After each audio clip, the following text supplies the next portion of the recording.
All right. And then I was going to say, Jason, Howard will be joining us shortly, but he's en route from another event. So he'll be logging on probably in about 5 minutes. And so we can, when he arrives, we can turn it over to him. But if you want to go ahead and proceed with your remarks just to keep us moving. And then when he comes on, we'll invite him. My remarks, it's kind of like practicing because with Cindy and Vanessa, I mean, I'm just honored, humbled, nervous about being the new chair, and I'm really looking forward to it. I really appreciate you both taking the time to make this work and being flexible with your schedules. And Greg, same thing with you, and please extend it to staff. I know that to work after 5 o'clock and get this meeting in, it's real important that we have these meetings and set this meetings. I think we got 4 major things we got to go through and vote on and set the agenda for the other big meeting. Cindy and Vanessa, I wanted you guys to know that, you know, one of the first things I said that I wanted to do was to meet with all our board members, right? So I've been doing that. I think we're almost there. I think I only got like 2 left. So it's been going really well. People are really receptive to do a quick chat, talk about what they feel about the WIB board. I asked stuff like how long they've been on the WIB board, how's their experience, what got them interested in getting on the WIB board. I'm learning a lot of stuff. What I'm looking forward to us trying to integrate some of these ideas, really good ideas. I'm just, I was going to say humble, but I don't think that's the right word. I'm just surprised by the talent that we have in the board members and working on a way to try to connect so that every board member has this connection to the other members and know what they do and how they can impact themselves, their organizations or their community, because there's just some neat programs I've been learning about from the board members. Talk about how we can communicate better with them between meetings so that so that these quarterly meetings aren't quite so large. I've got a few of those things to talk about. People talked about that. Sort of a way to not shorten things, but to help people better understand some of the complex things that we deal with, right? I mean, we get on and have an executive finance committee meeting, set the agenda, and still hear it again. And even I'm sometimes behind on what I can grasp and remember. So there's some of that stuff. So it's been good, and I'm looking forward to us like really going through and working on some of these ideas together and getting stuff worked out. So that's been positive. And so I wanted to thank you both again, and Greg, thank you, and extend the thanks to the staff for getting creative with us and getting this meeting in. So. Hi, Jason, this is Laura. So if I may, can we take a look at the minutes? If we can get that housekeeping piece out of the way from the previous meeting. Yeah. So on the, yes, in the board packet. So the previous minutes from February, let me roll through. I have to flip my screen over. Friday, February 4th, 2022 minutes. You guys have a chance to skim through those, or if you have any questions, we could do a motion to accept the.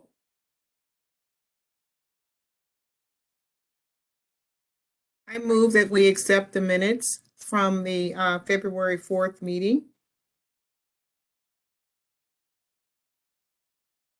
Jason, Vanessa looks like she's dropped off temporarily. I'm trying to get her assistance with Ethan by email, so you can. Nice second. There's only 3 of us right now. That's how we roll, Jason. There you go. Okay, I'll second that. So when we are done, all those in favor say aye. Aye. Opposed. Thank you. So we made it through that. Whoo, I tell you what, I'm sweating bullets over here right now. I'll tell you the truth. Tell you what, I don't know. All right, great. Well, if you want me to go ahead and take the next step, Jason, I'll go ahead and proceed through my report. Yes, please do. Okay, thank you. Just will reiterate how much we appreciate you, Cinia, and would say Vanessa, but also all the staff on the call right now who is making time to make this work. This is a very important committee, obviously, to help us to shape the board agenda. So we look forward to your feedback on any of the items that we'll have before the board. And I was lucky to participate in many of those, almost all those board conversations that Jason had. And I can tell you, Jason asked some really good questions and is really engaging and was able to get a lot of good input out of our board members. And I think that's one of the critical pieces of leadership, which is being willing to first listen and seek first to understand before you just start saying this is how I think it should be done. So I think he's done an excellent job of gathering that input. And I know, Cindy, you gave some really thoughtful suggestions and support in that process. So thank you for carving out so much time for us. And I'll just, I'm going to try to be brief with mine. I just have a few slides. I just wanted to kind of orient us to a couple things just related to the broader context in which our board is operating.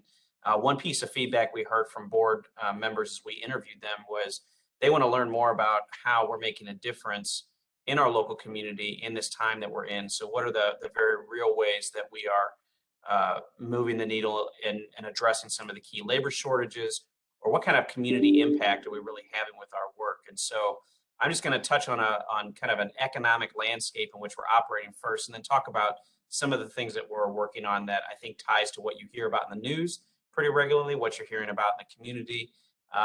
And that's really all I'll do before we move into a lot of items that are more fiscal and compliance related. So let me see if I think I can share my screen. So let me just pull up my PowerPoint. All right, can everybody see this first screen? Did you say yes, Jason? I thought I saw a thumbs Yes. up. Okay, Yes. great. See your dual screens, A Greg. little small, but Okay. Yeah, let me switch that. Thank you.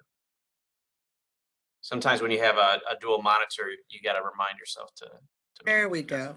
Yep. Okay. So just wanted to give some just local data. Our workforce system needs to be driven by responding to the real-time data. And we say in our local plan that we're to be the local and the labor exchange of choice. And so part of that's making sure that we're always paying attention to what the local environment is. Based on the latest Federal Reserve updates, 3.5% unemployment for St. Louis County in March, as of March of 2022. So that's the last reported number that we have. But don't let that number fool us in terms of thinking that everyone or most people are at full employment, or most people have the opportunities they need in our economy, because we still see quite a few folks coming into our job center on a regular basis. 69 visitors last week alone who are coming here because they're unemployed. So you have many employers who are, once again, we're in a tight labor market where employers are saying, we're looking to find talent and we can't find them. Where are they? I had a meeting with an executive out of Delmar Gardens just a couple weeks ago, and she was just frustrated that they can't find anyone who talent that'll fill the open positions that they have. They were seeking our input on what ways they can get the word out, what ways they can better market and recruit for opportunities there. But you see the employers frustrated. Meanwhile, you also see the job seekers still filing for unemployment or struggling to get back into employment opportunities. I think we're seeing a significant number of dislocated workers on a monthly basis, in addition to our adults who are looking for support with training enrollments so that they can beef up their skills and be more marketable. The living wage, I think in the past, I've told you in St. Louis County was around $14 an hour. Well, that's been bumped up a little bit now based on the latest calculator that I look at, which is produced by MIT. And they're saying it's $16.73 for a single individual and living in St. Louis County.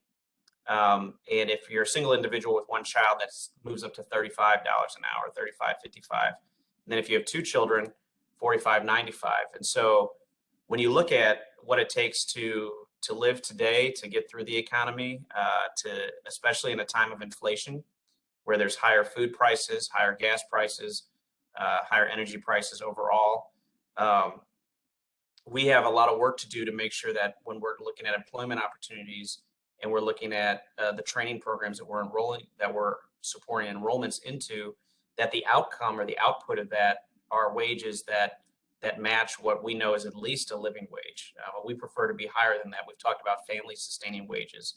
on these calls. And I think that's really where we have to continue to think. That's why I put the information there about, if you have a child, what is that wage? What is the wage that you would need to adequately provide for you and that child, or two children? But again, our inflation is in the news constantly now. We hear about it along with Ukraine, daily, and it's obviously having a very real impact on families and people in our community. When you look at the fact that food prices are up 14% from last year at this time, and you look at energy prices, which includes a lot of that is really related to the gasoline prices, that it's 28.8% higher. And we also know that transportation is a major barrier for workforce and folks being able to get to work. It's really important to keep in this in mind and this in the context in which we're operating, and how much harder it is for individuals and families, especially if they have more limited resources or if they're not making the wages that they need to be able to successfully obtain and then maintain employment in this landscape. And then one thing that has happened since our last meeting was there was a report that was produced by the Greater St. Louis Community Foundation. I think the RBC was a partner in this. It was funded by the RBC partially, but it got to the real numbers of what the digital divide looks like in St. Louis. And for St. Louis County, one of the statistics that was shared was that 15% of St. Louis County households do not have access to high-speed internet. So when we think about how folks are finding jobs today, a lot of it's using technology. When you think about the skill sets that are required to succeed in those jobs, a lot of employers now say that digital literacy and having technology skills is an important skill. But if people don't have basic internet and can't be able to search at home for their next job opportunity or can't participate in that virtual interview, that's a challenge. So how do we address all these things? I think that the point of looking at this is to provide, again, some context in which we're delivering our programs. But obviously our job center is a critical resource right now, along with our libraries, for families that don't have access to internet, because you can come into the job center, use our computers.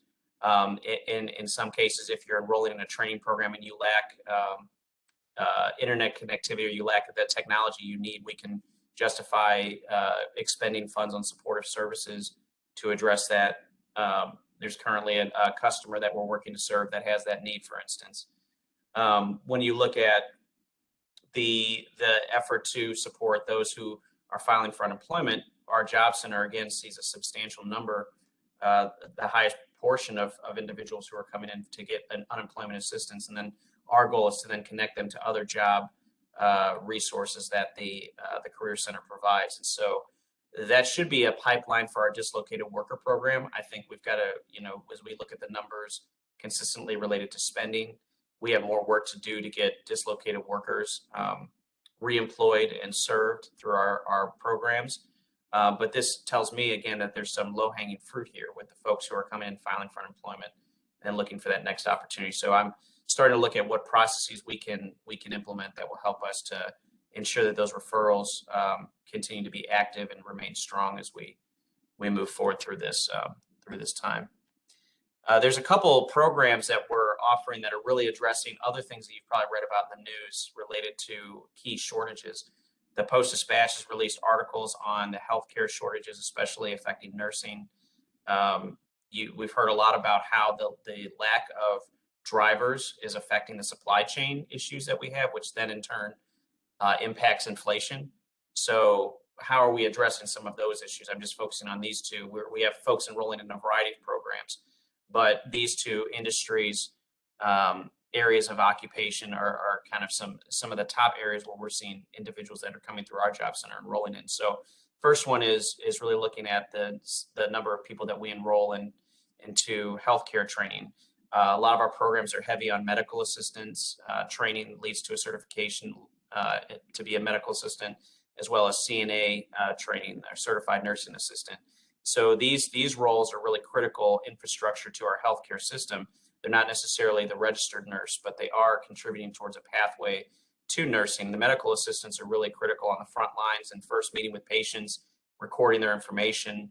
And as we saw in the pandemic, that position was of great need to respond to the public health crisis in an expeditious way, and we still see that need. So we have individuals who are graduating from our MA, our medical assistant apprenticeship program, as well as the incumbent worker training program, which we've talked a lot about on these calls because we're really proud of it. But it's a partnership with Washington University where since 2021, really essentially, we've been graduating a high volume of individuals who are starting at entry-level positions within Washington University's clinics and then moving up into certified medical assistants. And in that process, gaining a credential that's industry recognized and valuable, and also moving up their income ladder as well. Now, we think that, as folks are gaining those credentials, they're going to be more marketable. Washington University will pay them better. They'll be more likely to provide for their families as a result.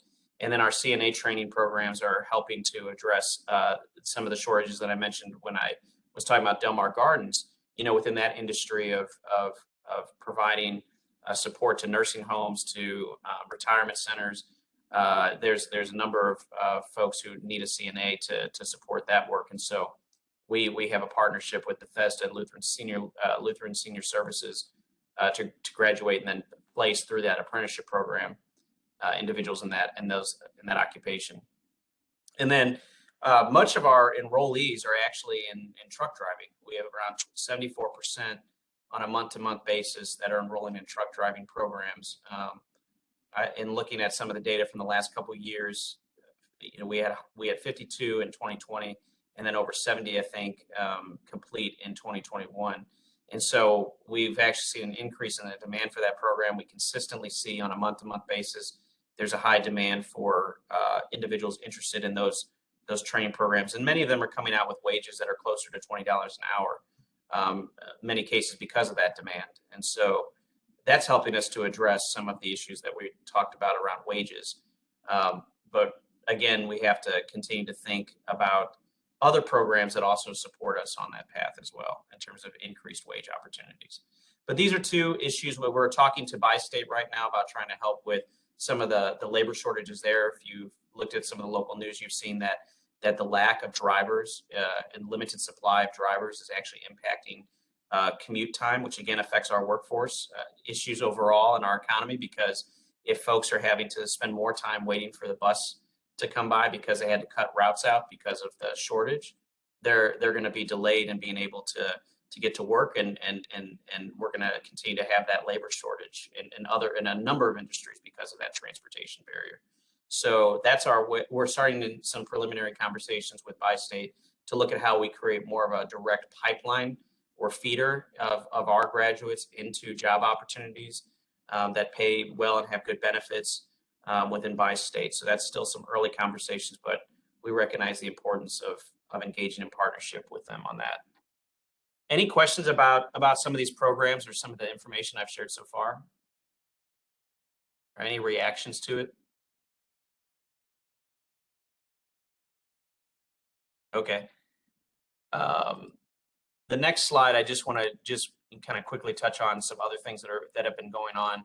You all know about the Good Jobs Challenge. We've presented on that in the past, and it's really a part of a number of grant opportunities that have been made available to regions throughout this country. We're excited that we partnered in a regional way with individuals on that project. So our board, along with the boards in Madison County and St. Charles County and Jefferson Franklin County, we're all a part of a joint application there, and we're still waiting to find out if we're actually going to receive that award. We'll find out in June. But St. Louis County is one of the lead coordinators of the workforce board efforts to contribute to that regional proposal, and we're going to receive resources if that grant is successful. Then we recently also participated in a healthcare apprenticeship grant opportunity that's also through, this one is through the Department of Labor. And that was something that was announced since the last board meeting. And so we joined with Madison County again, as well as St. Charles County and Jefferson Franklin counties to submit a regional application for that grant. And St. Louis County would be the focal point on the Missouri side. We would have career navigators that would be resourced and placed in our job center to support helping folks navigate pathways to apprenticeship within the healthcare industry. And I should say the Good Jobs Challenge is focused on the healthcare industry as well, with a particular emphasis on biomedical career pathways. So that's, again, our way of trying to align to where the key industry sectors are that give our region a competitive edge. And then a more recent grant opportunity has emerged that I'm working with Dr. John Gall on, as well as some other partners.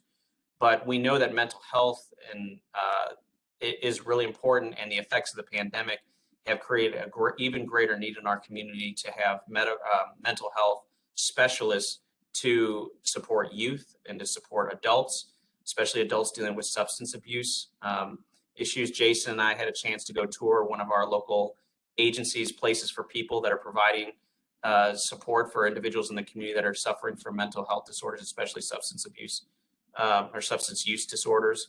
And we know that we need critical infrastructure of folks who have the talent and the expertise in that space to address that need. And so we're going to be working to submit a joint grant along with a couple other partners for that initiative as well, so that we can be a hub for creating a supply chain of community health workers who then get placed in various behavioral health agencies like Places for People throughout the region, and supporting individuals who have that need. We've talked in the past about the St. Louis Anchor Action Network. That's another initiative that's really targeted specifically to support individuals who live in a set of zip codes in North St. Louis County as well as North St. Louis City.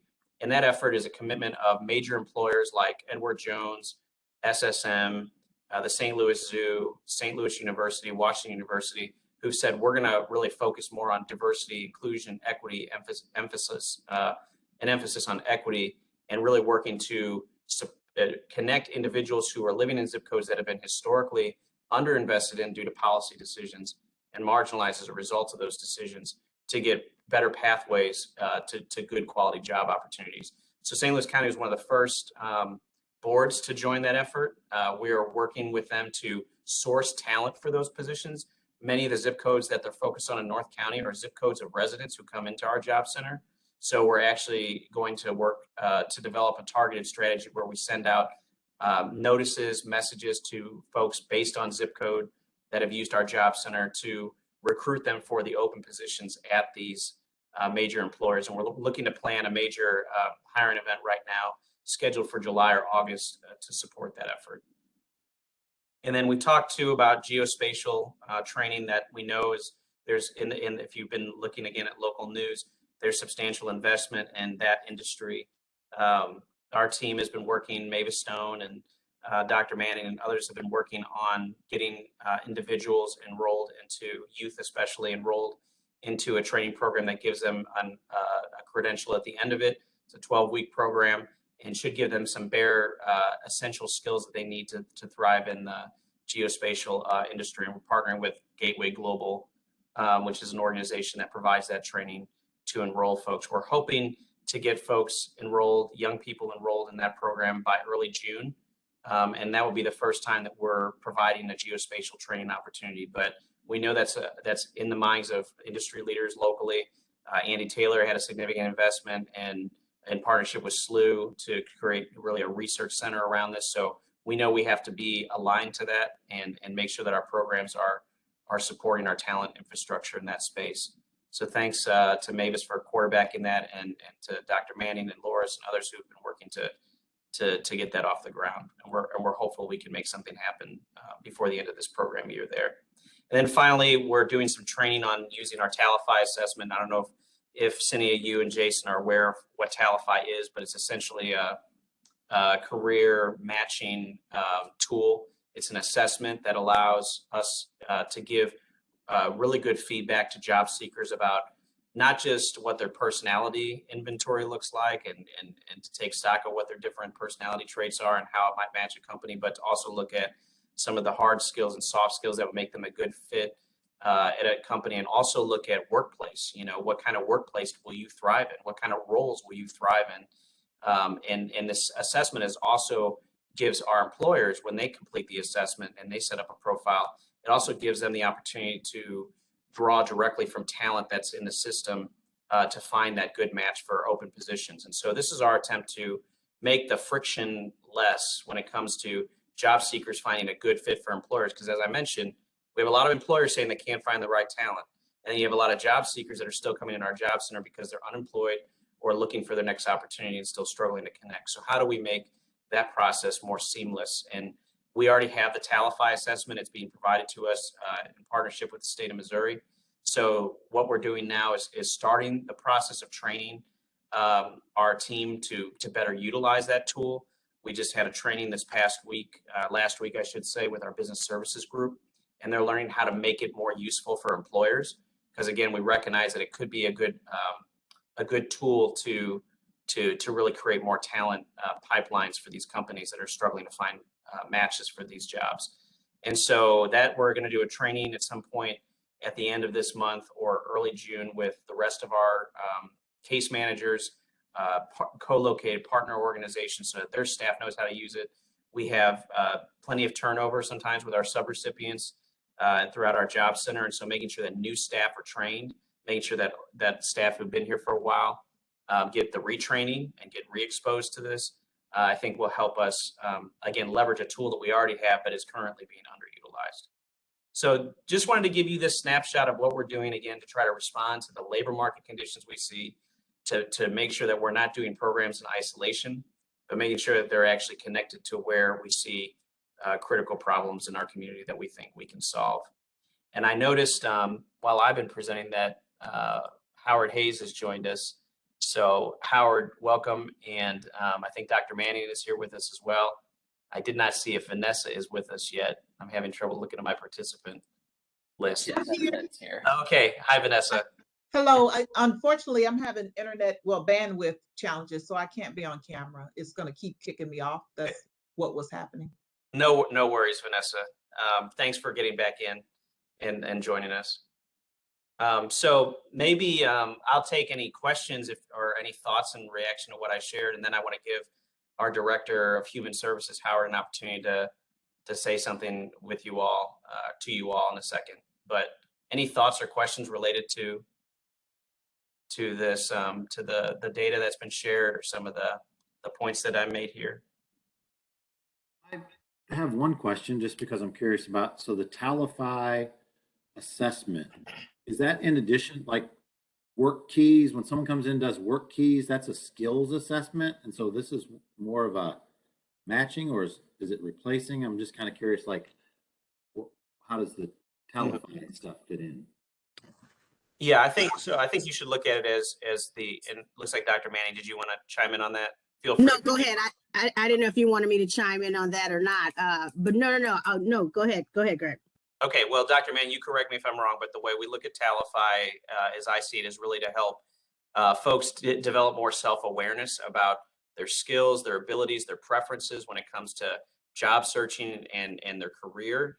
Whereas the Work Keys is an assessment that's specifically designed to look at skill level within core areas like reading comprehension and math, and really on the job skills that gives kind of it's made by the ACT, so similar to the ACT we're all familiar with that gets administered mostly to high school students, but it's meant to give you kind of a quick diagnostic of their skill or their abilities, whereas Talify is really meant to give kind of a holistic picture to a job seeker who's trying to better understand themselves and what their career goals should look like based on their unique characteristics, and then helping them to find a good match. But Dr. Manning, further elaborate or correct me if I said anything incorrect there. No. You absolutely nailed it. I have nothing to add. Okay, sounds good. Okay, what else? Anything else? Anything that you're seeing, Cinia or Jason? Jason, you working with employers, or Cinia working in the community, or Vanessa, and from your vantage point related to some of these challenging economic realities that we're seeing right now with inflation and other things? What are you all thinking about as you're doing your work, or insights that you've gained maybe from your work? As I've shared previously, yes, we continue to face challenges getting workers in. And that whole scenario that we all talk about, and we talked about it in our last meeting, the ghosting, when you get people to apply, and then you interview them and you think that they're going to show up and they don't. And then you get people that start working and they decided that that's not what they want to do. So that's a continual challenge.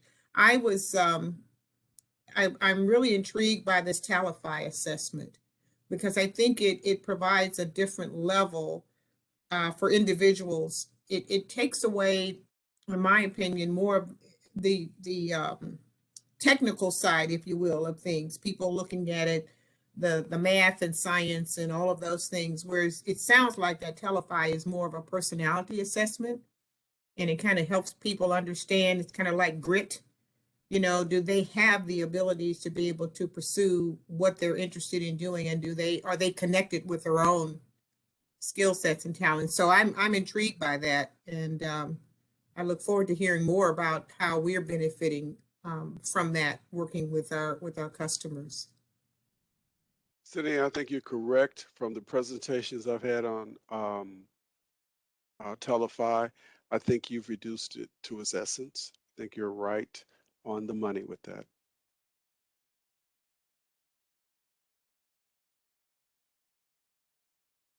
Greg, the only other thing I'd throw in, like, you know, after interviewing so many of the board members, right?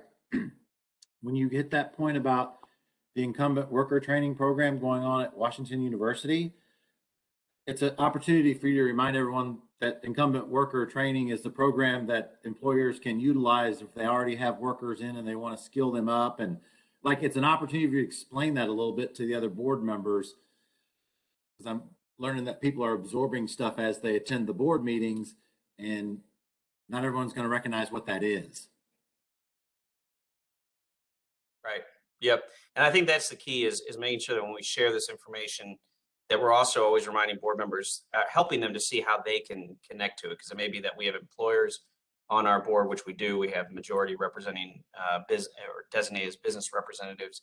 So we need to better leverage that opportunity to say, you know, not only are we partnering with these organizations over here, but we can also do the same thing with you or partners that you work with, you know, fellow employers in your industry, to offer value, right? And I think your point is spot on about that, Jason. Vanessa, you have any thoughts? You know, on our side, we continue, of course, to struggle with finding talent as well. But what we found is the need for speed. So, you know, and we're kind of at a crossroads with this need for speed. So give you an example where, you know, we engage in some of the realistic job preview for our harder to fill roles. So I'll just, you know, like a housekeeper, we actually go through a realistic job preview so they can see what the role will incur, you know, what will entail, I'm sorry. And then, and that's part of the interview process. And then at the end of the interview, we let them know whether or not they're hired then, so we won't lose them.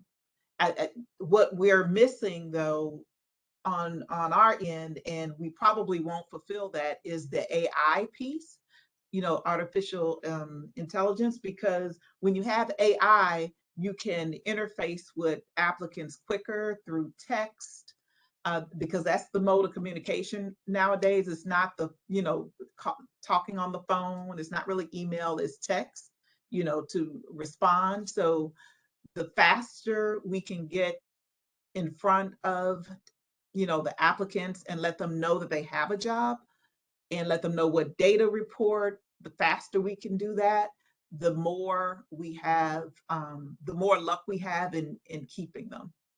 But it's definitely the need for speed. Yep. And I think, you know, that actually really resonates, Vanessa, because I've heard that from a number of employers too, is that, and partner organizations that are trying to get people into jobs. And they're saying that sometimes the delays on the part of employers, or not helping to create more quick opportunities to get that talent, review applications, interview, and then get back to folks, is an impediment for a lot of job seekers who may tune out or turn away from employers that you know, leave them waiting for multiple weeks, even in some cases months, And then they feel like they're being ghosted. To Sydney's point, job seekers feeling like they're being ghosted by the employer, as the employer is looking at the different options they might have, or having processes in place that that may sometimes slow the hiring. So let me ask, has anyone on the call, do you all have artificial intelligence in your recruiting process to engage applicants? You know, within our systems, I don't know if you would say that we have robust artificial intelligence. I think because we're not really doing the direct hiring. In many cases, we're doing the connecting points to from job seekers to employment opportunities. But we work with employers who have varying, you know, degrees, I think, of software that they use. But I would say our systems could probably use an upgrade. Our MoJob system, which is our database when we gather information from participants, job seekers, as well as employers. We know that those could be more user friendly, but that's not getting your point about artificial intelligence. But I think that the state is looking to make things more modernized. And so I think they'll be looking at AI as being a component in some way of some of the services that we deliver, right? Being able to have maybe even like a chat box capability when we're trying to get, you know, individuals who we're setting up with our services to be able to quickly scroll through or ask questions that a computer can answer, because we have kind of pre-programmed responses for a lot of the things that could probably help people navigate through enrollments, for instance, or an enrollment process. A lot of our efforts are still very much human-centered. We need case managers to do the labor-intensive work, but I think there are some ways to streamline some of the initial application process, or setting up a MoJobs profile, for instance, or even just looking at what other community resources might help them. And I think St. Louis County has been working on some of that feature for members of the public, but we're not. It's still maybe some work to do to get that fully embedded within our system within the job center. So I think it was a long way of answering your question, Vanessa, but you're making me think, how could it be used, basically? Do we, when we're engaging with employers, do we ask if they have that type of capability? Because that will help. I mean, I'm saying that, right? And I'm also saying on the other side that we're not going to do it at G6. But the reason why we're not going to do it at G6 is because we are transitioning to a brand management side of business, meaning we won't have any owned assets. Had we continued with owned assets, we would have invested in that system, because, I mean, and there's all types of systems out there that can underpin whatever your applicant tracking system is, or your HRIS system. However, you know, you attract talent and post positions. There are different systems that could underpin that and help with scheduling, you know, answer different questions, very similar to, like you mentioned, Greg, the chat.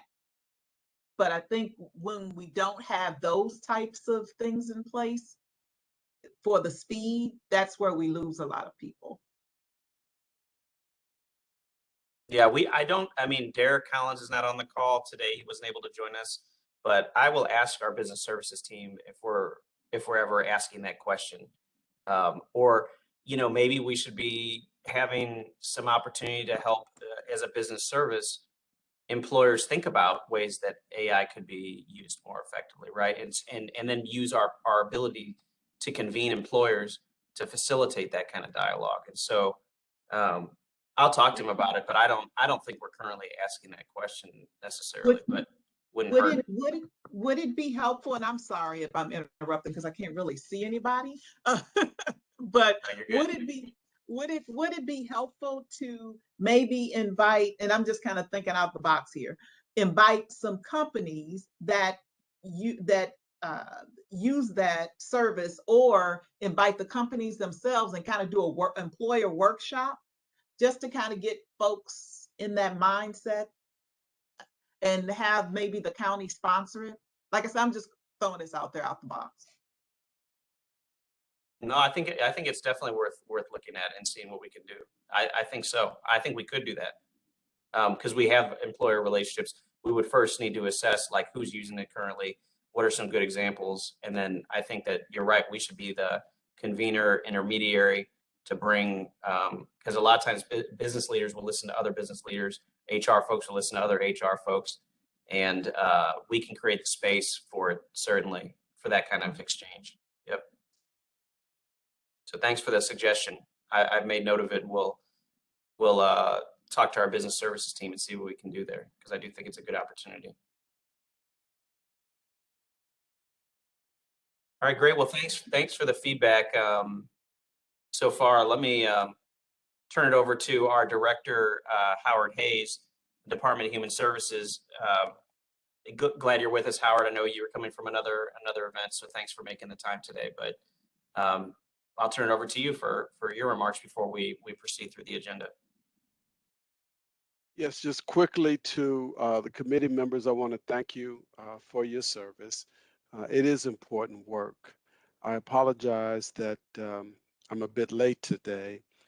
Dr. Rance Thomas, chairman of the Northside North County Churches United, has recently passed, and so I was at a service for him. Very committed man to moving the region forward.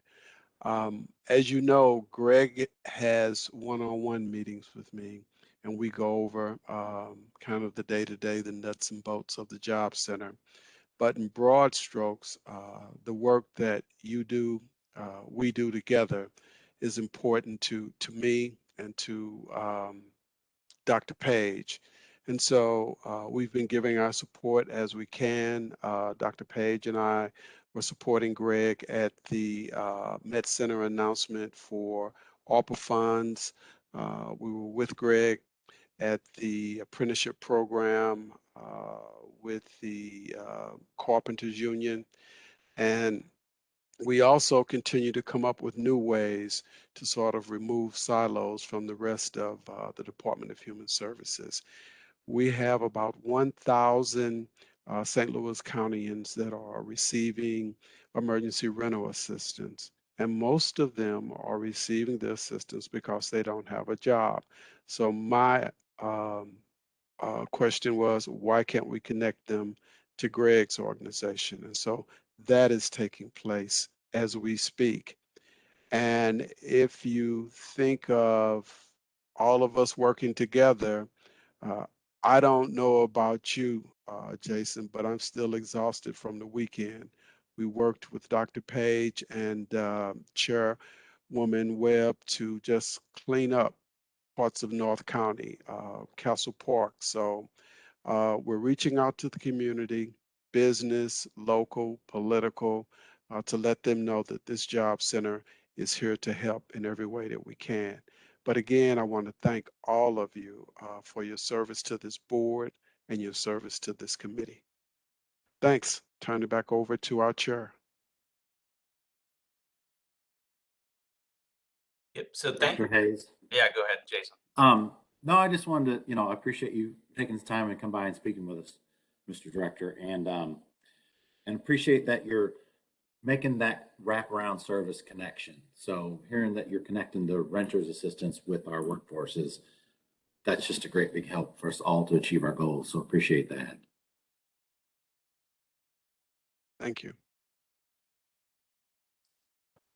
Yeah, I'll just add, it's a very exciting development.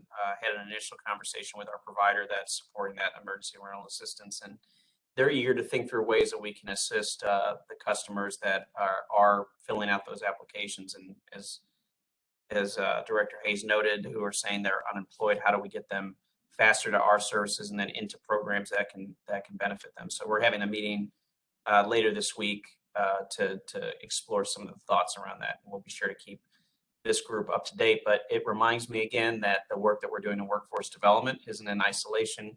And really what we're doing in human services is improving the quality of life for St. Louis County residents. So workforce development and our housing assistance programs meet towards the end, or the goal of helping to create a good quality of life for people that we serve. And it's a function of that, not necessarily, again, in isolation. And Director Hayes is really helping the department to break down these silos and create these connecting points We're also working with our youth program, and the St. Louis County operates a youth program. So working with them to make sure that that youth that are being served in that program are potentially co-enrolled or referred to our youth services that they might be eligible for that we're operating our job center. And that connectivity wasn't there in previous years, really. And so we're really working hard to make those connections as well. And then finally, if I may, committee members, the recent press release on our new chairperson, the region needs to know the quality of leadership that has oversight of this job center. I've also directed our public information officer to at least 2 weeks, every 2 weeks, to come up with a positive story of the good work that all of you are doing. It may be something one of our board members, one of our staffs, but this region needs to know that we are a strong resource for them and that the work we do has value.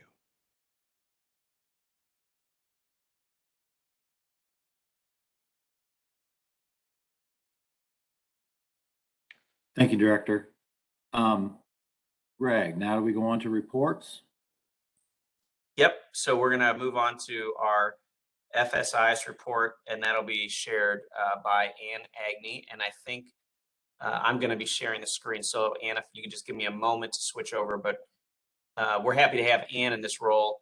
It seems like lately we've been having meetings and you all get introduced to somebody new in fiscal. Ann has been with us for quite a while, but she's in a new role now. So you may not have met her, but she's been working to support workforce development for years. Is often one to especially provide support to make sure that we dot all the I's and cross all the T's, right? And so now you're in this leadership role here to support the fiscal unit for the department, and obviously supporting through your staff the work that we're doing on our board. So let me pull up your screen real quick.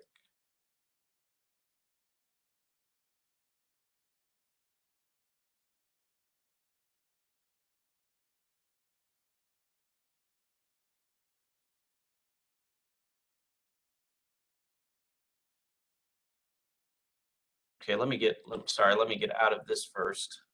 I'm still learning how to use a dual screen here.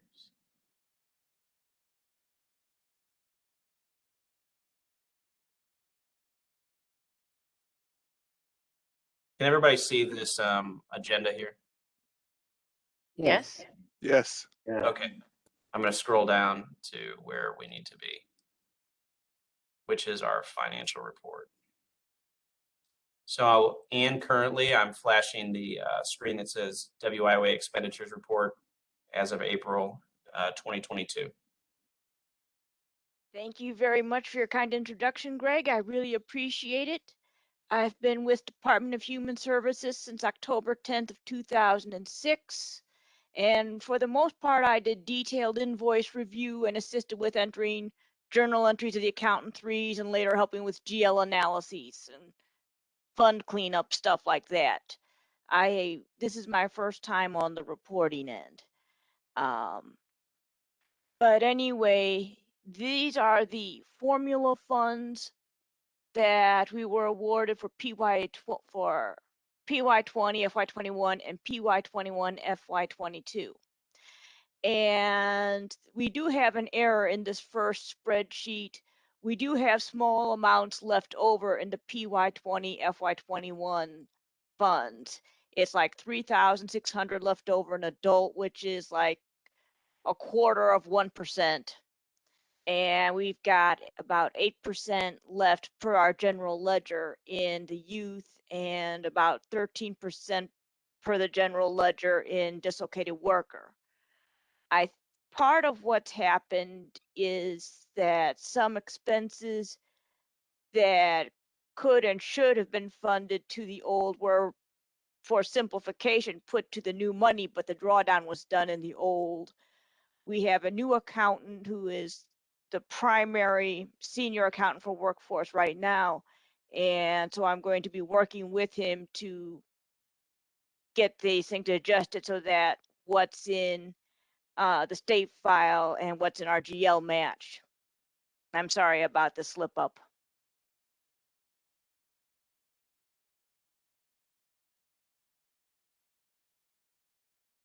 Okay, thank you, Ann. So we'll make sure that we get that updated for the board meeting for sure. And I'm not sure if anything will change between now and then too, and the board meeting being next next Wednesday, and we'll need the board packet probably to go out this Wednesday. So we Chris can has meet- already Okay.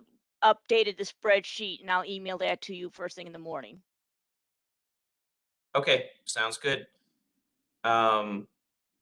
Any questions for Ann on this WIOA expenditures report?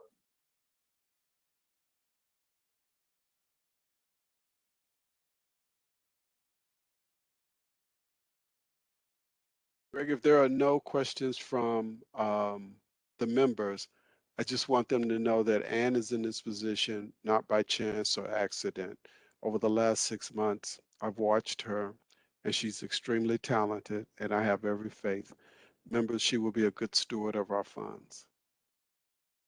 Thank you, Mr. Hayes. She's a pleasure to work with. Yes. I concur. Thank you. I had some good teachers too in the past. So again, I want to draw attention to kind of the need that we have now. And we talked about dislocated workers. That's historically been our population that that our expenditure rate always kind of lags a little bit.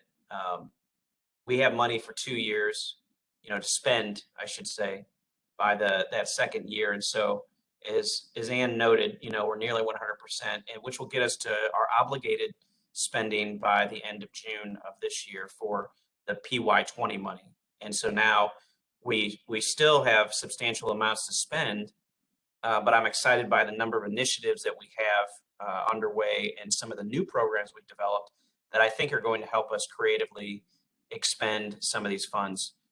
Just a year or two ago, we didn't have an incumbent. About 2 years ago, we didn't have an incumbent worker training program in place and actively enrolling participants, for instance. We have that now, that partnership that we talked about before with AFS.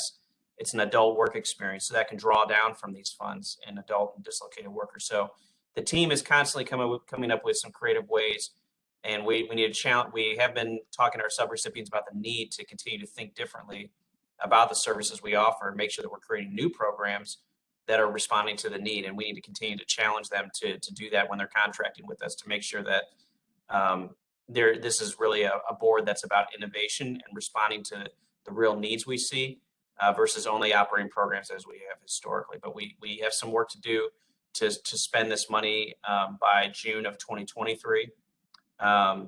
But we'll be meeting with our subrecipients as we move ahead to think about what that strategy needs to look like. But we receive a healthy share, and we're expecting to receive new allocations soon. And we are the largest region, so we know there's folks that need us and could benefit from these services. It's just an issue of getting the resources connected and the efforts that Director Hayes pointed to around emergency rental assistance and making those connections. More programs we have like that where we can refer people into our services too helps us to move exponentially. So that's just a comment. We'll move to the other expenditure summary report, Ann, if you're ready. Okay. I didn't do as much review of this. This is more straightforward status. This pretty much matches up with the GL.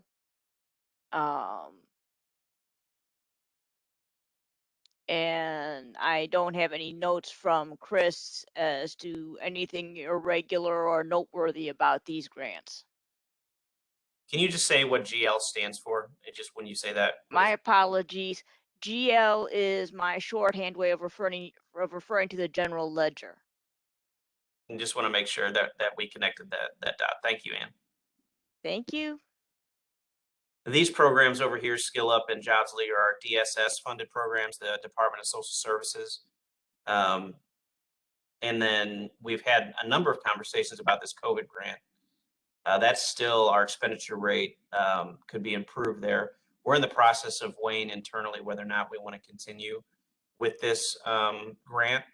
And I say that because the state recently received, just as of late last week, notification that the Department of Labor is going to offer the state of Missouri an extension on this grant, which means that the state then in turn looks to the local areas like St. Louis County to say, do you want to continue participating in this grant opportunity? And so we want to make sure we make a good decision there. We still think the program, has a lot of potential to support, especially dislocated workers. And that's the focus of the grant, and getting access to temporary employment opportunities. We're now just starting to see more and more folks being referred who are eligible for those temporary employment positions. So we are seeing an interest and a need with some of the partners we have and some of these cross referrals that we're getting. But again, I think we got to figure out what that all entails, and then make sure that we make a good recommendation regarding whether or not we continue to pursue that grant. We're also working with our subrecipient FWCA, who's managing on the implementation side this grant. We did a modification of our budget to look at putting some of the funds that we have allocated to us into staff support for this grant, particularly to support recruitment effort.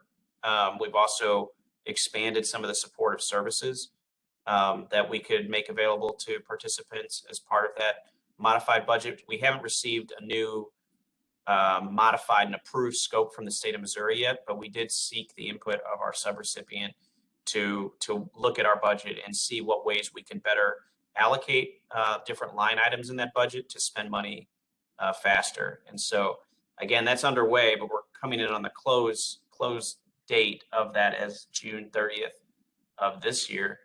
And again, we have an option to extend that we're considering, and that budget would be put to use if we extended that. Are there any thoughts of the committee members on that?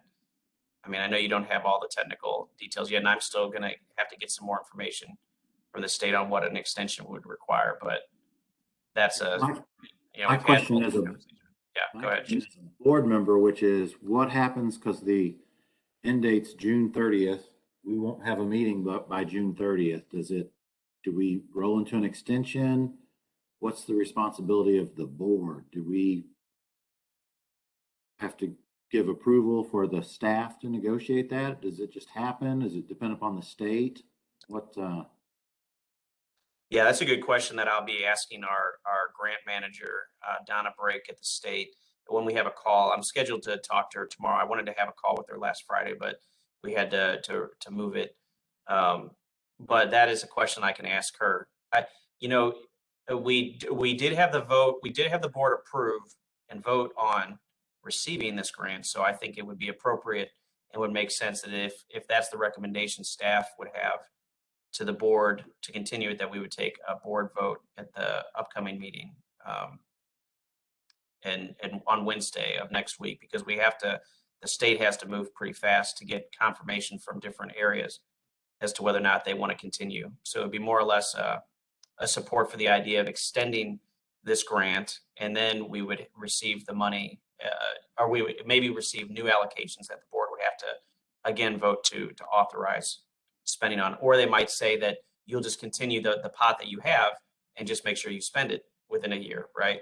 They may not give us any additional money, given that we're currently at close to 30% of spending for this grant.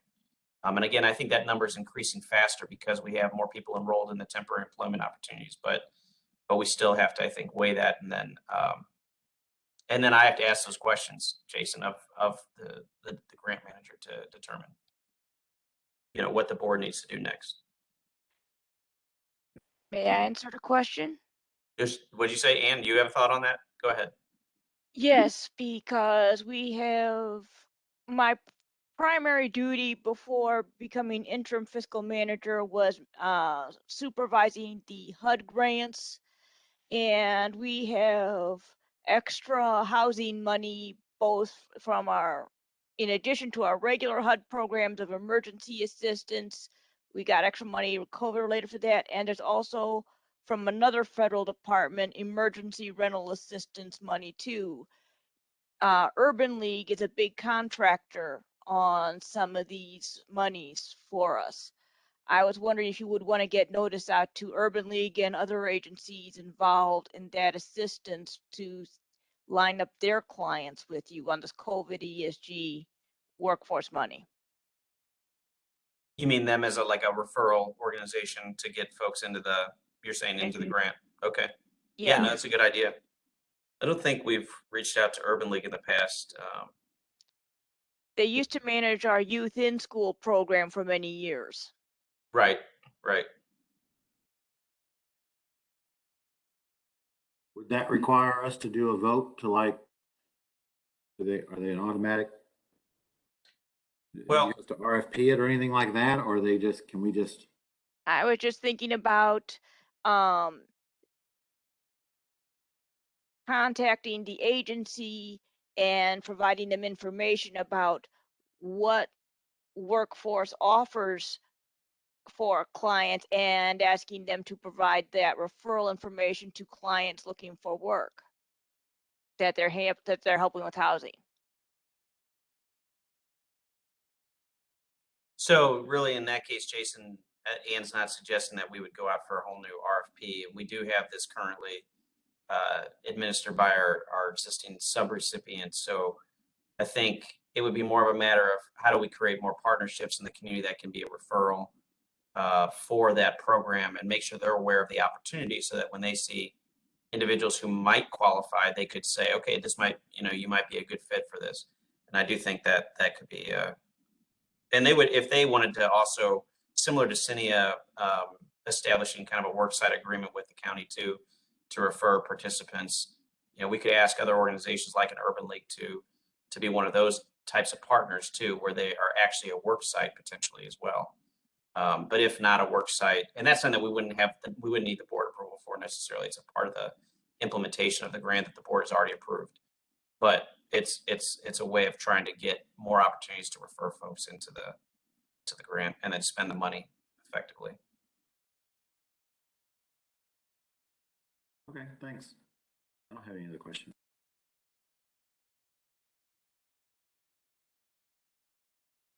Okay, well, if there's no other questions on the financial report, we can move to general workforce development reports. And several members, a couple members are not with us today. We do have. Wait a minute, what's program? I thought I'm we had sorry, Jason. program modifications with a vote. What's that one? I'm sorry, say that again. Oh, program budget modifications. You're right. Program budget modifications with a vote. Right. And I don't know if you're prepared to discuss that. Loris, are you prepared to talk about what that is so that the board, so that the committee members know what we're going to share with the board related to formal budget modifications for those programs? In broad terms, Greg, I don't have the exact numbers in front of me right this moment. Yeah, just in broad terms, what are we looking at to modify those budgets, and then we can send out to committee members kind of what those amounts look like. But what are we looking to present to the board related to these modifications? What we're looking to present to the board is modifications for the adult and dislocated worker contract, and then also modifications for the in-school youth budget. We're adding money or looking to add money to the adult and dislocated worker contract to cover the essential work experience portion. That's a relatively new piece. Work experience is a budget that we had set aside, and as Greg had stated before, we're looking to use that for the work experience for essential participants. That's not money that was initially added to the adult and dislocated worker program. But since that program has gotten up and running, that's money that we need to add to it now. But I don't have the exact dollar amounts on how much we're adding because we're still looking at adjusting that piece. Also, we're looking at adding money to the adult and dislocated worker contract to cover a portion of the rent at North Oaks for FWCA. So that is being added. And in addition to the adult and dislocated worker contract, we're looking to add those funds to the in-school youth program, because that is, again, is a program that is partially operated out of North Oak, so there'll be some rental money added to that. And then, as Greg spoke earlier about the Gateway Global in-school youth ITA program, that's an initiative we are looking to assist FWCA by adding some money to that contract so that they can have an additional staff person to work on that portion of the grant. Anything I left off, Greg or Ann? I've got one question. You're talking about adding money to different pools. Where is the money supposed to be pulled from? From our PY21 funds. Okay, Yeah, I'll so, look so into that. Ann, some of what, just let me fill in a gap here too, in some of the transitions. I know that, Marva and Victoria at one point, had developed NOOs. We looked at the budgets and we looked at where we had the money that we could allocate towards these programs. And so Loris will need new NOOs that are generated, I think. And Loris, you sent that request over, but we'll be sure to talk to you, Ann, about how those decisions were made before about where that money would come from and how we would make those adjustments. But I know that you're probably hearing this because you've been in this seat now for a couple weeks, a few weeks now, and kind of getting caught up with a lot of the things that have been going on. So I just wanted to say that we'll make sure that we follow up with you after that to clarify where that would come from. Thank you. Mm-hmm. So I would ask then, so tonight, we don't take a vote on anything like this. We just know that on our board meeting, we will though, correct? That's correct. We're not really, the committee normally doesn't vote on these items. We will ask the committee to review and consider the bylaws, and that I think we'll ask you to vote as committee members. But in all these other cases, we're really giving you a preview of the of what the board items would be, right? And bylaws are because in the bylaws we say that the and correct me if I'm wrong, Loris, because you know these bylaws better than our best, and so I think that there's a component here that requires the committee to first support and then recommend to the board the adoption of the bylaws. But outside of that, the other areas, we're just giving this committee a preview of what we're sharing with the board.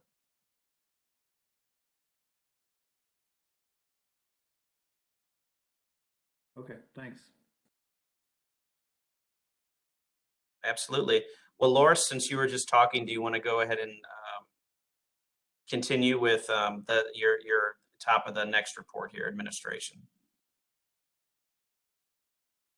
And did you want me to share anything with the screen, or you just want to give kind of a broad overview? Sorry, I was giving a broad overview without unmuting my screen, so please forgive me for that. So in the administrator's report, it just talks briefly about the WIOA contracts that we just discussed, the adult dislocated worker contract, the in-school youth contracts. All of those are underway. The contract for Employment Connection has not been executed. That was the contract that would give them additional funds. That contract has not been executed at this point because they are still only about 50% expended in their previous allocation. So we have not yet added any money to their contract. Greg spoke briefly about the COVID-19 humanitarian grant, and we are still waiting for approval from our grant manager on the final submission for the COVID grant. So we're hopeful that everything will be executed by the end of the month after we have our board meeting, but that's where we are with that.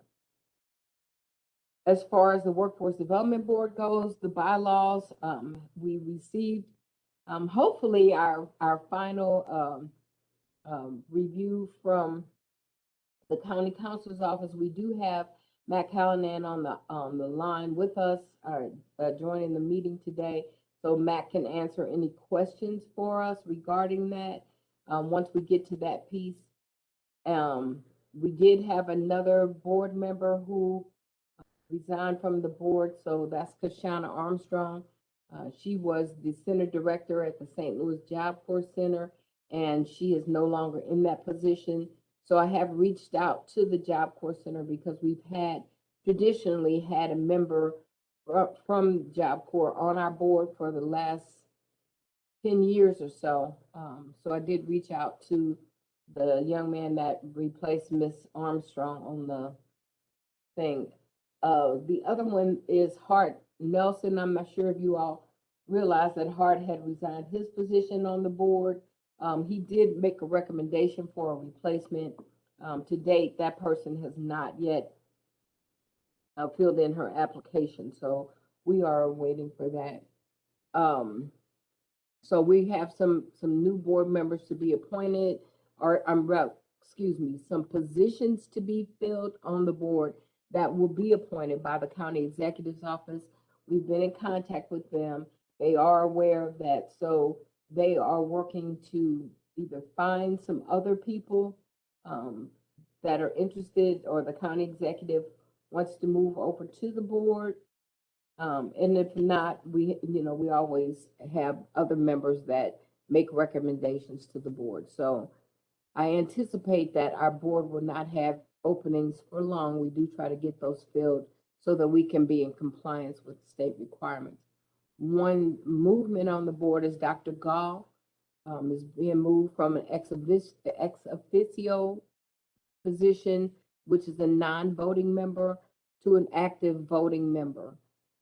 He is, as you all may recall, when he retired, he went into the ex officio role, but he is back actively working again, bless his heart. So we are moving him back to an active position. I don't know who does that, Dr. Gall, but we're happy that he's doing it. And also we're working on the subsequent designation of the local workforce development area. It's something that has to be done every so often when the state plan, every 4 years, when the state updates their plan, they have to designate the various areas in the state or the various regions in the state. So St. Louis County is kind of a region unto its own. So we'll filling out that paperwork and getting it submitted for that. The MOU, which we're required to do also as part of the local plan, is well underway. I'm only waiting for a few signatures. So I'm very happy that we should have that one done within the next couple weeks, by the end of the month for sure, so that it can be submitted with our local plan. We do have one request for legislation before the county council right now, and that is the legislation to have our annual agreement executed by the county executive. One big step that we made with this year was allowing them, putting in the documentation or the verbiage that will allow them to not only sign this year's annual agreement, but annual agreements going forward. That's a huge step because that cuts a lot of time off of the process for getting our annual agreement signed. And as you all may recall, until the annual agreement is signed, which is our agreement that we're going to do business with the state, until our annual agreement is signed, they won't give us any allocations or projects. So as Greg had mentioned before, we're anticipating that we will be getting our allocations from the state soon. We can't actually get that until we have the annual agreement signed. So by cutting this process off, that means that going forward, after this year, we will be able to get our annual agreement signed more quickly because we'll have legislation that allows for that. So that's, And I just want to pause you real quick there on that, Loris, because it is a really big deal, and just want to emphasize that one of the things that the state has in the past recommended that St. Louis County look to do as a board is to find ways to improve some of these processes that seem to delay us being able to do business with the state or effectively operationalize contracts with the state. And so Loris, and working hard with the county counselor's office, looked at some ways that we could streamline a process that still is due diligence and still allows the county council the authority to give us the ability to execute these agreements, but make sure that each time we have this regular recurring agreement, it doesn't require 6 to 8 weeks, as she noted, of legislation. And again, help our board get the ability to authorize the funds, because that's still going to have to go before the council as well, being able to receive the funds. So they're going to have the other opportunity to look at that component. So we've streamlined one process to get us faster to being able to authorize the use of these funds. And the board will also have the ability to kind of move to that step without having to do this step of accepting the annual agreement in isolation from that. So thanks, Loris, for your work on that. And again, I think our friends at the state will think that we've improved a process to make things easier. My pleasure. Okay, Loris, is that your report, or is there anything else? That does it for me, Greg. Okay. Thanks, Loris, for all your work.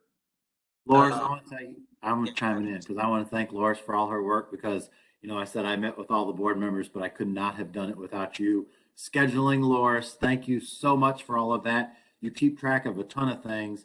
And I really think we should, I mean, how we explain it to the board, this request for legislation is a big deal. And then, like, Greg, you and staff help direct us on the board so that we can make pre-motions because we've been so slow. It hurts the people that need our assistance because we have this legislative lag. And this is a great step to kind of get that legislative lag out of the way and not hurt the individuals that depend on us and our sub-recipients that do the work. And it's just really, it's a big deal. So thanks.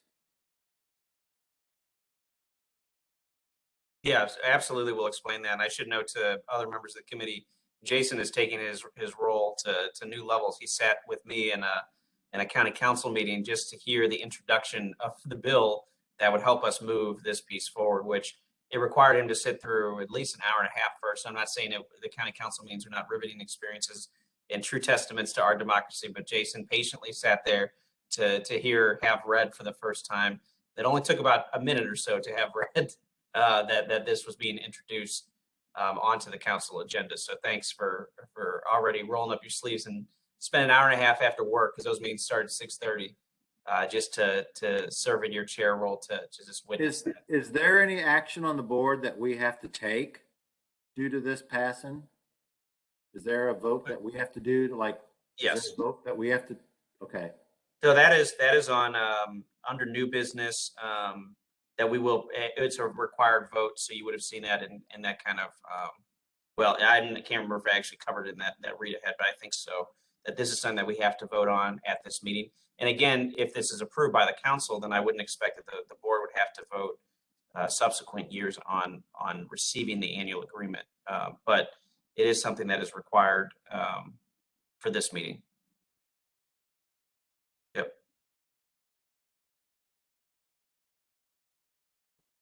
Okay, well, without further ado, then I'll look to Dr. Manning to go through your compliance report.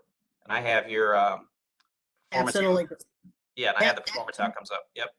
Absolutely. And so okay, and I'll talk a little bit about the second document. But before we delve into this, Greg, I wanted to know, did we want to talk a little bit about the local plan and how the board will need to vote on the local plan that was modified and the modifications that were included in that plan? Should we share a little bit of information about that? I don't know if we were gonna put that at the end or anything like that, but we do need to vote on the local plan at the upcoming board meeting.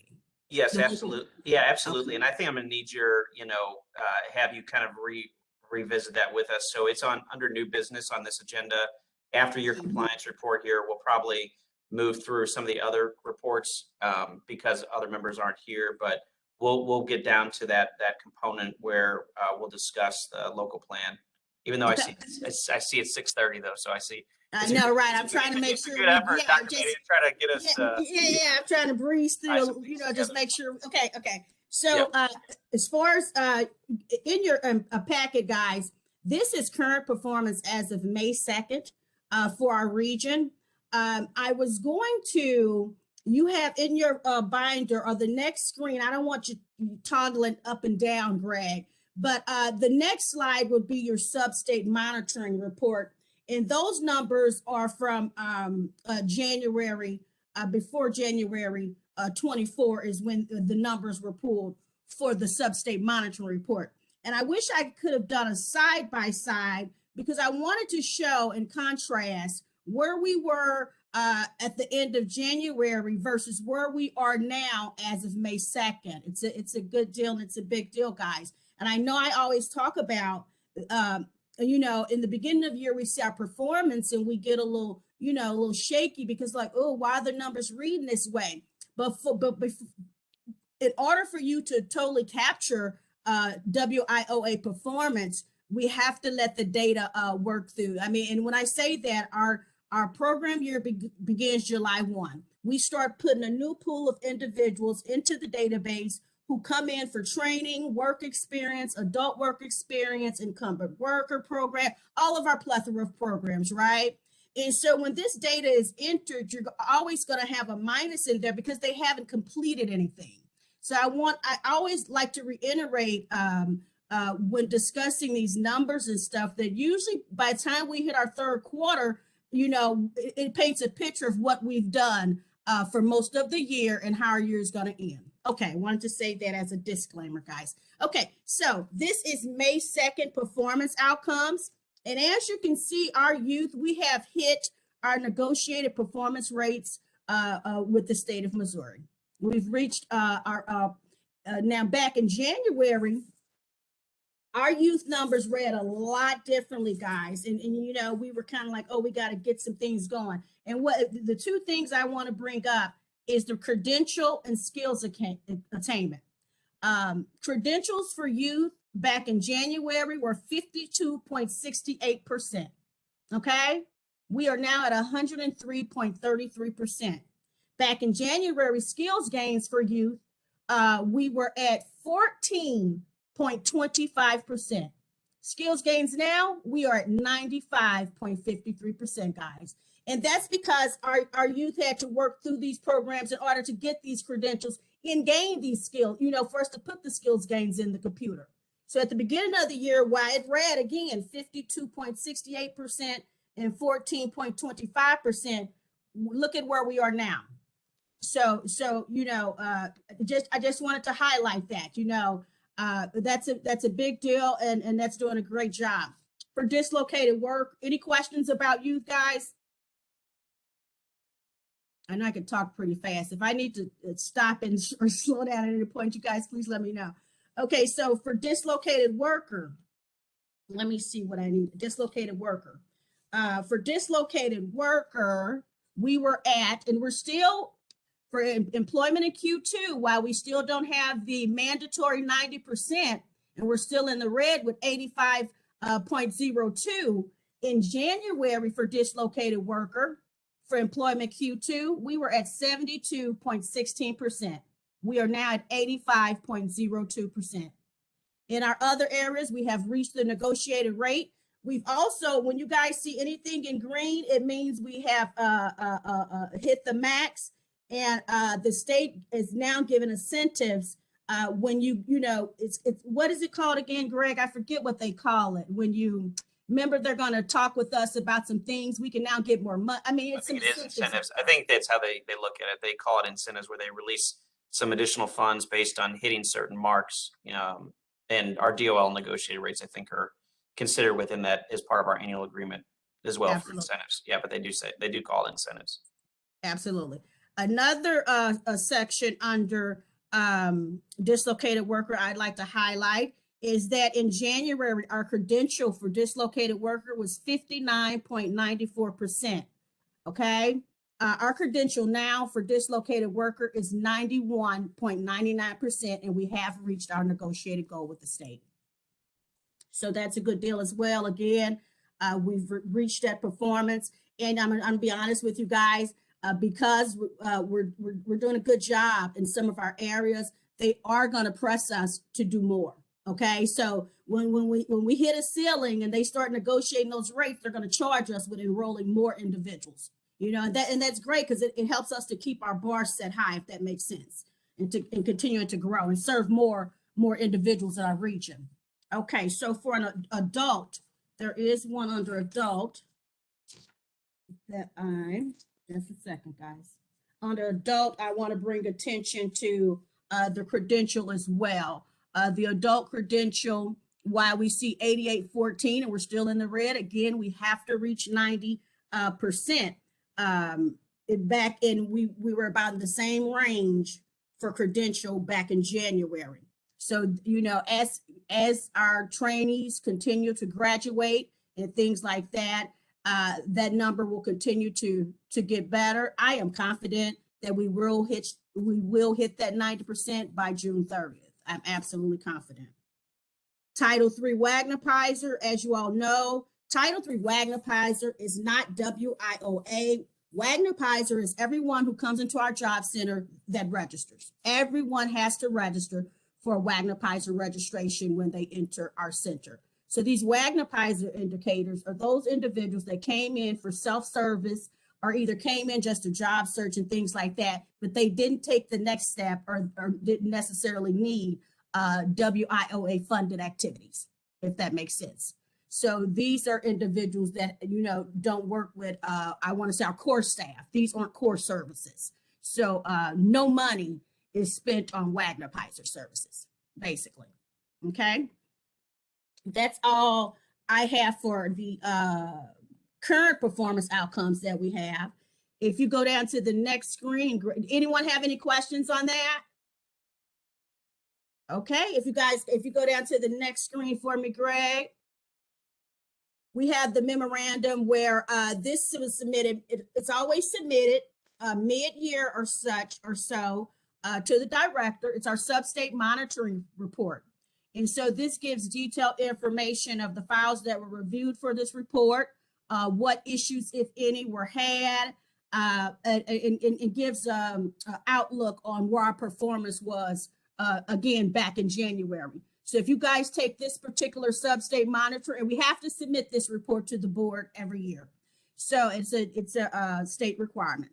So if you guys take this report and you see that, and you take the numbers on this report, and you put them against, because that's what I just did. I just couldn't share the screens, but if you put these numbers against what I showed you in May, you can make a distinct connection, you know, between where we were and where we are now, and it paints a picture of what our region has done to get to this point.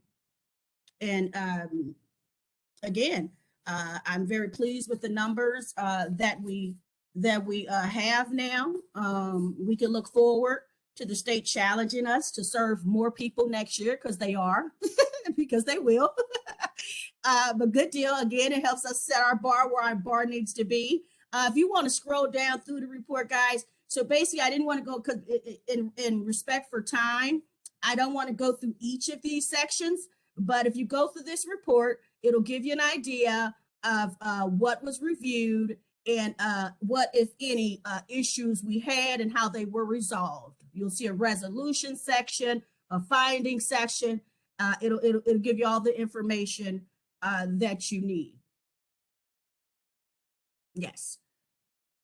Greg, is there some, would you like me to go more in detail about this particular report, or, you know, are there any highlights you'd like me to? No, I think you did a pretty good job. I guess for members, if you do have questions about this is pretty significant. The DOL negotiated rates as part of the accountabilities we have in our annual agreement, and just as a board overall. And so I think it's important for the board to know where we stand. And as Dr. Manning noted, you know, most of these areas significantly, you know, we're meeting our targets. I think she noted the areas where, you know, we see red currently, that we think will pan out based on efforts underway. Or I don't know if there's any other thoughts on ways that we can, in the last, you know, month here of the program year, boost these up. I think Wagner-Peiser was clear. It sounds like that we don't have much in the way of control over that piece, but especially these other areas here. What do you think? Is there anything that, any adjustments we need to make, or is there anything that we need to do? I absolutely believe the only thing that is and will get us to our 90% negotiated goal is continue to do what we do, continue to get our people who come out of training jobs, and continue to make sure that our individuals receive their credential at the end of training, and to continue to keep our best practices in place, and hold everyone accountable. I mean, hold our training providers, our sub-recipients, staff, everyone, as long as everyone as a team, we continue to move forward as a team, we'll get this done.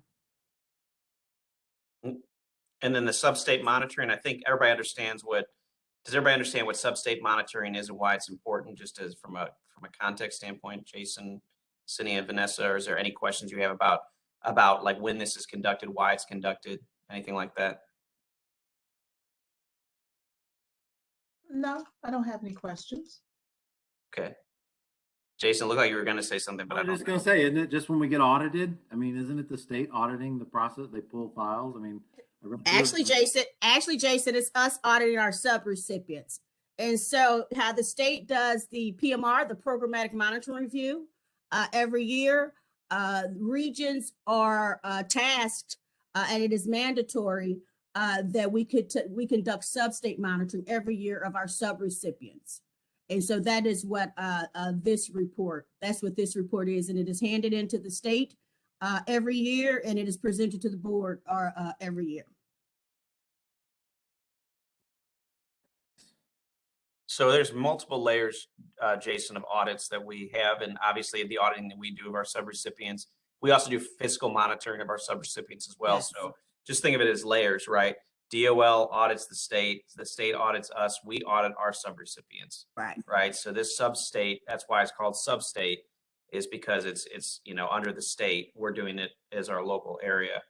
And then in addition to that, we have regular quarterly reviews that Dr. Manning and her team are having to account for with the state of Missouri as well. So, and I'd also like to add, Jason, you may be able to recall, you've been, known some stuff from, the state would only do an annual review up until a couple years ago. We just had the PMR, used to be continuous improvement reviews. But anyway, they changed it to the Programmatic Monitoring Review, but now they do it 4 times a year. We have a state audit every quarter. It's no longer once a year. The state comes in 4 times a year and audits WIOA. And so with that came the mandatory issuance and guidance, where we now have to do quarterly monitoring. So every 3 months, there's quarterly monitoring we have to also make available to the state. Along with the sub-state again, which is the sub-state report that goes to the board and goes to the board. The sub-state goes to the board and the state. So what I'm trying to say is as the state tightens up with guidance and their reviews, so do we. We adjust with the state. When the state adjusts to what they do, we adjust it as well. And again, it has added, what do I want to say? It has added more to the plate of our sub-recipients, you know what I mean, and staff and things like that, but it has proven to be very helpful in being able to troubleshoot certain things in the beginning. Yep, it has proven to help. I can say that much. What'd you say, Jason? Thank you. That helped me. Okay, no problem. and these are the kinds of things that, our board members indicated, Jason, they want to learn more about, just better understanding some of the terminology and the processes, right? Which should be so that we get to, each time we have a meeting, folks feel pretty comfortable with what this is in the context. And I think there's plenty of work to do there that we can support to do that. But very thorough, Dr. Manning, on that report. Thank you for that. And thanks for all your work. Thank you, Greg. And so the other reports, the business services, equal opportunity, and customer feedback, we don't really have many new updates in those reports. the business services manager will undoubtedly present an update at the Workforce Development Board meeting. We might have an EO update. The only updates they asked me to share tonight, I received some feedback from the EO officer that, they're doing monthly EO training, that there's still one of our subrecipients, Employment Connection, is still working to provide some information related to a previous corrective action plan, updating their staffing analysis. And so she's working with them to complete some of the deliverables of that corrective action plan. So we should have an update at that meeting. And then otherwise noted that there will be some additional training for her, as well as a new staff person, relatively new staff person. We have Michelle Patterson, who has kind of a dual role of being both an EO support specialist as well as an administrative support specialist for the board. So those are those updates. I think for the sake of time, I think that we need to move to old business, where the bylaws is a big part of the discussion. We will ask for the board to vote, and we do have Matt Callahan, who's been working with us on the bylaws, present at this meeting. So Loris, I think you were just going to give some highlights, and this is old business now that we're under. Go ahead, Loris. If you just maybe some overview of, because you all have seen the bylaws, and the board had an opportunity to weigh in on that. And we collected feedback, and we modified the bylaws back in December. And then we've gotten additional counsel from the county counselor's office, and appreciate, Mac, for all your support there. I'm just wondering if, Loris, you can hit some of the highlights of some of the more substantive revisions that have been made. And then, Mac, if you have any thoughts that you want to add to what Loris shares, would invite that. But go ahead, Loris. Okay, so I did send out the latest version that we received from Mac. I sent those out this afternoon, so hopefully you all had a chance to at least open your email if you didn't get a chance to read them. So I'm gonna go really quickly over some of the bigger points that were added. You'll notice that at the very top, one of the things that was added, it was added to this and to other sections, was just the regulatory references. So what county ordinance or what section of the county documents, or what regional or national or state regulatory stuff this relates to. So Mac did an outstanding job of making sure that we have all those references in there. So that's just one part.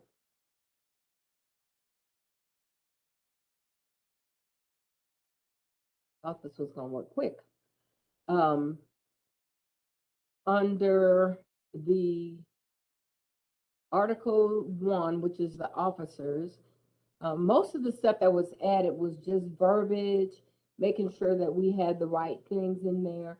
But there were some pieces that were added. So if you look, or when you get a chance to look under Section 1 or Article 1, Section G, which is the presiding officer, that's a piece that was added, and that just helps to clarify who's running the meeting. So in the board meeting, for instance, Jason would start out running the meeting. If Jason had to then relinquish the meeting, it would go to the vice chair. And if the vice chair then couldn't do it, then how would we handle business so that we could continue to function? So that just lays that particular piece out. And that happens very rarely. In the past, it has happened very rarely, but there have been instances where the vice chair had to take over, then they had to jump off. And so that's just how we go from there. One of the things that we added quite a bit to at the direction of the state were the terms of offices and vacancies. So you'll see under section or Article 1, Section I, the terms of office. Some of that we looked at, and this committee was instrumental in helping us to define what those terms should be. So thank you all very much for your input on that. And I think that we captured it pretty well. I feel really good about the way that we defined it. So you guys were awesome in doing that. The next one is under Article 5, 3, excuse me. And there was a piece in there about written consent that we had in there from the old bylaws. That piece has been completely removed because there is no, you can't write in your vote anymore. So that piece has been removed. Under Article 4, board meetings and procedures, we changed that. It used to be 7 days, but Greg and I did a little homework and went and looked at what the sunshine laws say. So we changed that to 24 hours to be in compliance with the sunshine laws and the county requirements. So notice will go out at least 24 hours prior to the meeting. And board members will be given 7 days notice of a meeting. So you'll be reminded a week in advance. It can be longer than that. I usually try to get it out longer than that, but definitely within 7 days. Hey, Loris, Yes. I don't, I briefly scanned over it, so my apologies for my question, but I wanted to kind of go back to your the write-in vote. So I noticed, oh, I think I noticed that there wasn't any electronic voting allowed. Because Right. Well, well, when we go to, and Mac, you can jump in and help me out here, but if we go to using the iCompass system completely, it does allow electronic voting, but right now our votes are taken by roll call. So we don't have that problem. But there are no write-in votes, no written consent votes. Right. And right now we're not using electronic voting. Does that answer your question, Vanessa? It does.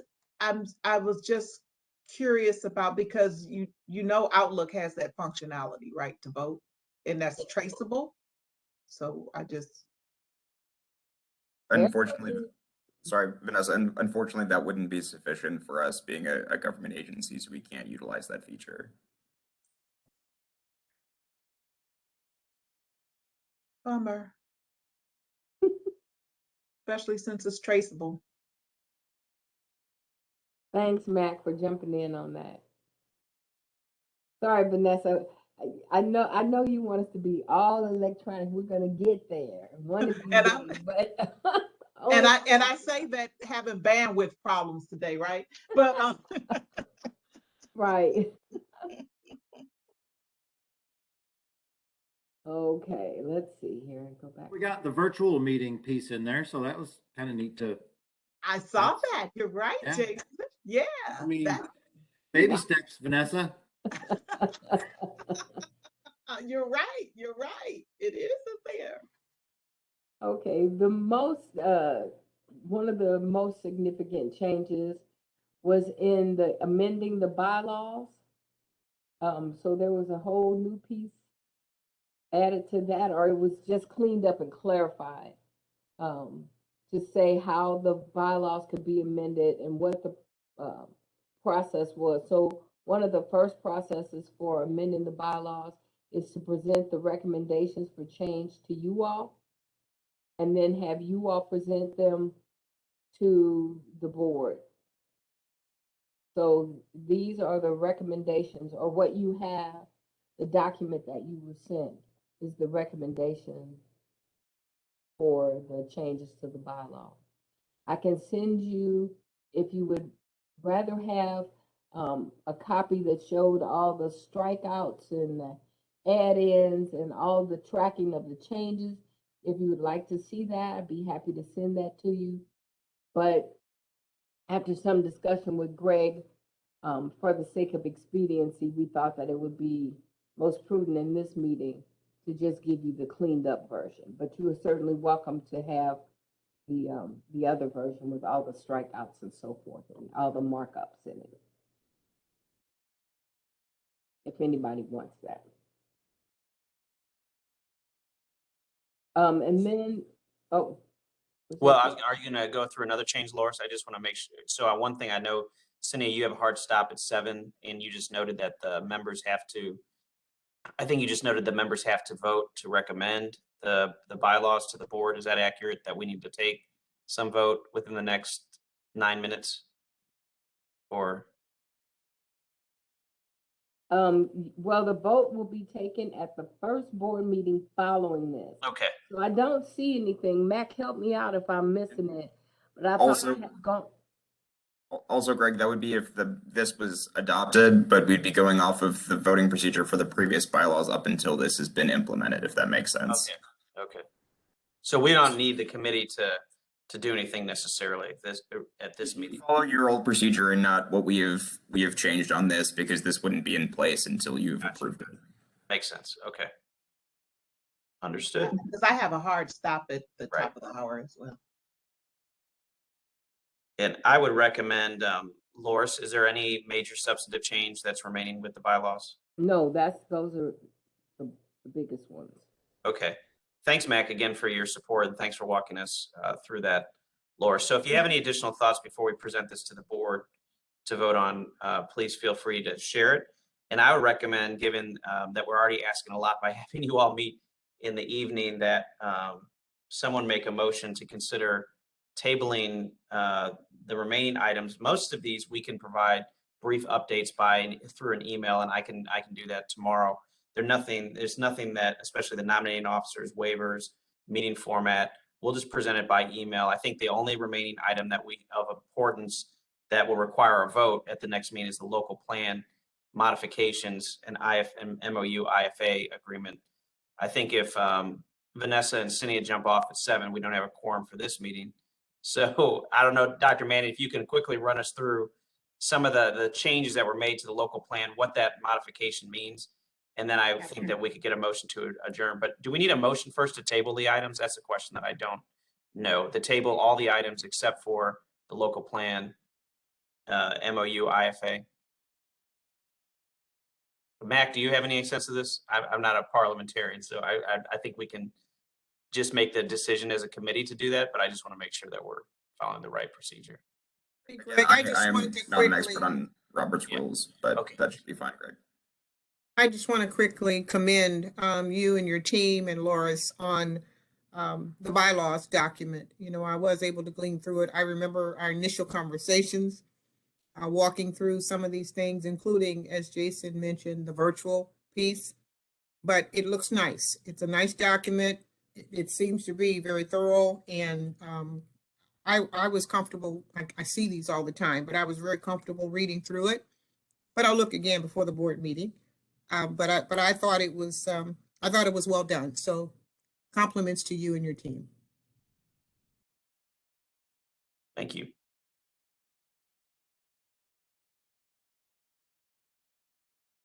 Okay, well, I think if no one's opposed to tabling the other items and just getting that email update, we'll just proceed to Dr. Manning giving us a 1 minute or 2 minute overview of the local plan, and then we'll move to adjourn.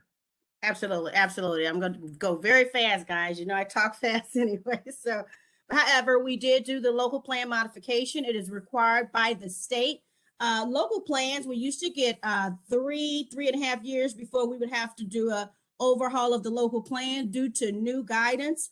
We now have to do local plan modifications every 2 years. We have submitted our local plan modification and completed it. The sections that were modified are labor market information, workforce analysis, and workforce analysis encompasses a lot. That would be our demographics, what jobs are increasing, what jobs we should move away from. I implore you all, it is online. We had to put it online for public comment before we can gain approval.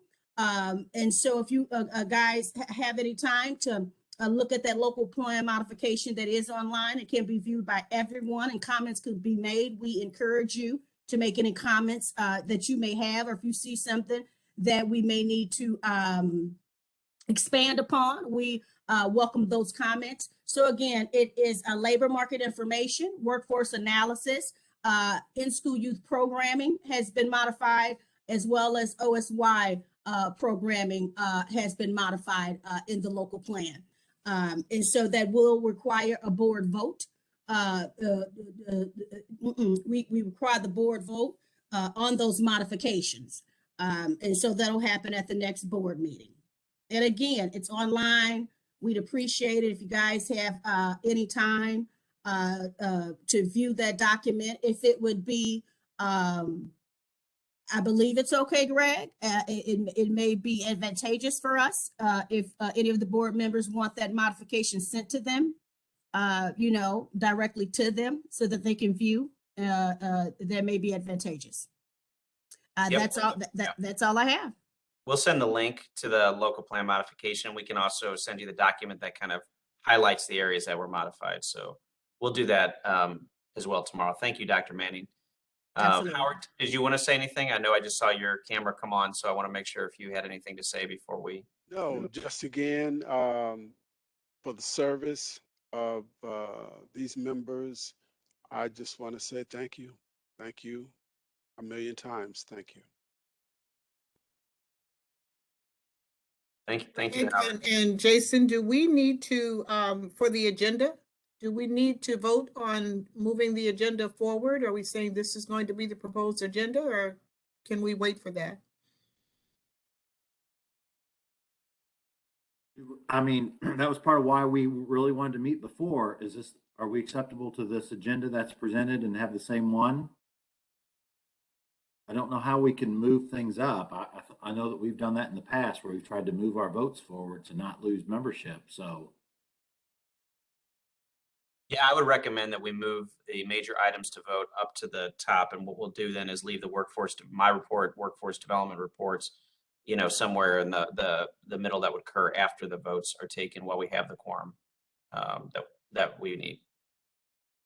We might have to do some explaining of some of these things, local plan and others, but I think that, much of the other reporting pieces we can do later. Agreed. I think all in all is it's well. Great information. My question was, do we need to, as the committee, vote to say we're taking this agenda forward? I'm asking. Loris, I'm parliamentarian. customarily, yeah, I was gonna say customarily, I think to Jason's question, it's not normally a formal vote. I think it's normally, do we agree, as Jason asked, that we support this agenda? I took Vanessa's comments as an indication of yes, except with the recommendation that we move the voting portion up on the agenda and that the rest of it would follow. So you can do a formal motion if you want. okay, then before we adjourn, can we make a motion to move the agenda forward with the modifications to move the votes forward in the agenda? Is there a second? I Second. second. All those in favor? Aye. Aye. Opposed? All right, Greg, move that agenda forward and shift the votes around for us. What about our motion, 7 o'clock? What about our motion to adjourn? So moved. Second. Second. So I'm Okay. waiting for Vanessa. She's already, her Oh, I'm bandwidth's sorry. shutting down at I- 7 o'clock. I'm sorry. Yes, a second. Hey, thank you, everybody, staff, Cynia, Vanessa, for doing this extra in the evening. It's really appreciated. Thank you all. Take care, We everyone. get it. We appreciate it. Bye-bye. Bye-bye. Ethan, you want to stop the recording? I'm on it. Right.